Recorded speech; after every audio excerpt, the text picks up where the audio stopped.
Dutch crime TV reporter Peter de Vries has died just over a week after being shot in the street in Amsterdam. NTD's John Robson has more on this. Celebrity Dutch crime reporter Peter de Vries has died just over a week after being shot in the street. His family and his employer announced the news on Thursday.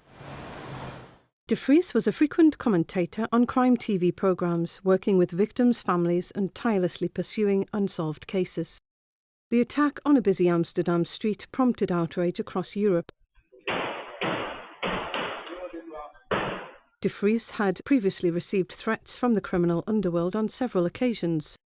The Dutch Justice Minister said an investigation will follow into whether the government provided the reporter with proper security. 2 men were arrested shortly after the shooting last Tuesday. They remain in custody, suspected of murder. Dutch Prime Minister Mark Rutte on Thursday vowed to track down whoever was behind the shooting. He described de Vries as a determined and fearless reporter, writing on Twitter, "We owe it to Peter R. de Vries to make sure justice is served." Joanne Robson, NTD News. The EU's new environmental Green Deal will likely face pushback from member states, according to one expert. The new plan seeks to reduce greenhouse gas emissions even more than the previous plan. NTD's Patrick Hayden brings us this report.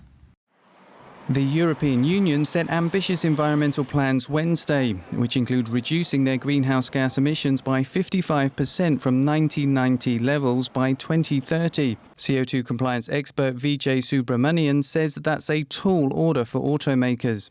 Which obviously is not going to be an easy target for any of the car manufacturers, and to a certain instance, for everybody to meet the target, it's going to be a big stretch.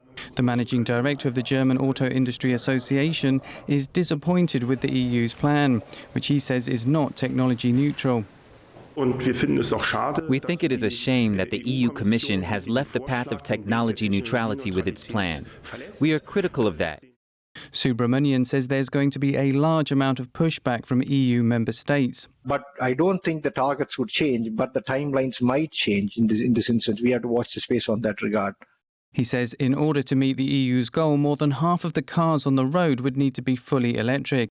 And he says the biggest challenge will be building enough charging points by 2025.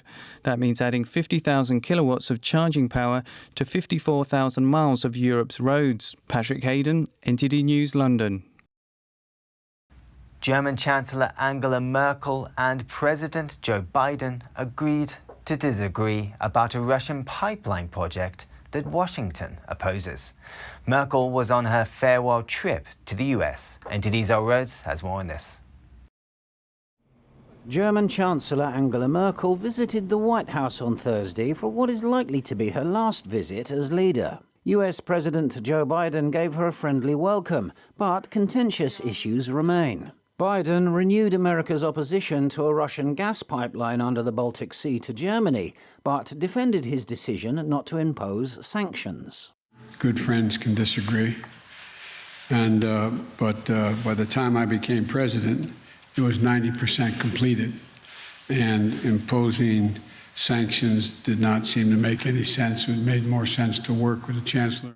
The US fears the Nord Stream 2 project will threaten European energy security by increasing the continent's reliance on Russian gas and allowing Russia to exert pressure on Ukraine. Merkel said Ukraine remains a transit country for gas deliveries and Russia should respect this right. Nord Stream 2 is an additional project and not a project instead of the transit of gas through Ukraine, and anything else would cause very great tensions. US Senator Marco Rubio raised concerns ahead of the meeting that the Russian state-run company that operates Nord Stream 2 has already started to reduce its use of pipelines in Ukraine. Both leaders agreed Russia must not be allowed to use energy as a political weapon. On China, Merkel stressed that she wants Germany and the European Union to coordinate their policy with Washington. I believe that the foundations of our dealings with China are simply based on the common values that distinguish our countries. Merkel's political career has spanned 4 American presidencies. The US-German relationship is entering new territory as Merkel nears her departure from office following federal elections this September. There are concerns on both sides about how the two nations will negotiate growing disagreements in the future. Earl Rhodes, NTD News. Russia's Lake Baikal is the world's deepest. Situated in southeast Siberia, it's not easy for swimmers to conquer as the water is cold even in summer. NTD's Natalia Nating has the story. 8 swimmers attempted to conquer one of the world's largest lakes earlier this week. The most difficult thing about crossing Russia's Lake Baikal is the cold water, even in summertime. We didn't have time to recover. All inside is icy, nothing helps. Neither sauna nor hot shower. We were shaking and shivering, then falling into the water and swimming. It was hard. This is the 3rd year swimmers have attempted to cross the lake. This year was an even bigger challenge as after crossing the lake, they swam down the Angara River, where the temperature was even lower, at 4 degrees Celsius. They took turns to swim the 75 miles over more than 30 hours, but the race had to be stopped after 43 miles to protect the swimmers. Well, I wish we would have made it to the other side, but it was the best adventure with the best team that I could ever hope for. So I have no plans yet, but I hope to come back to Baikal one day for sure. Participants reached the finish line on motorboat, where they swam the last few meters and were greeted by supporters. Swimmers came from Russia, the US, Italy, France, South Africa and Morocco. Both swimmers and organizers hope to try again next year. Natalia Nutting, NTD News.